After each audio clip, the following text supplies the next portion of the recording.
Hello friends, welcome back to my channel. చింత చిగురుతో పప్పు ఎలా చేయాలో చూపిస్తున్నాను. సింపుల్ అండ్ ఈజీగా చింత చిగురుతో పప్పు చేసుకోవచ్చు. ముందుగా చింత చిగురుని వాటర్తో క్లీన్ చేసుకొని ఒక ప్లేట్లో పక్కన పెట్టుకోవాలి.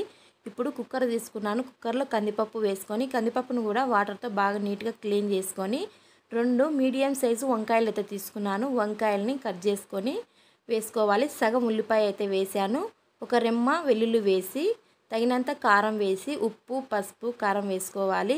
వేసిన తర్వాత మనము తగినన్ని వాటర్ వేసుకోవాలి. వాటర్ వేసుకున్న తర్వాత మనం ముందుగా క్లీన్ చేసుకున్న చింత చిగురుని అయితే వేసి కరెక్ట్గా 3 విజిల్స్ అయితే వస్తాయి. 3 విజిల్స్కే పప్పు బాగా మెత్తగా ఉడికిపోతుంది.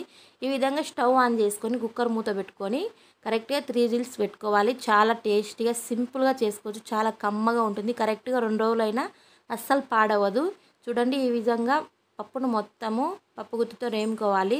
తగినంత ఉప్పు వేసాను కావచ్చు, ఫస్ట్లోనే ఏం అవసరం లేదు. స్టవ్ ఆన్ చేసుకొని కడాయి పెట్టుకొని పోపు అయితే పెట్టుకుంటున్నాను.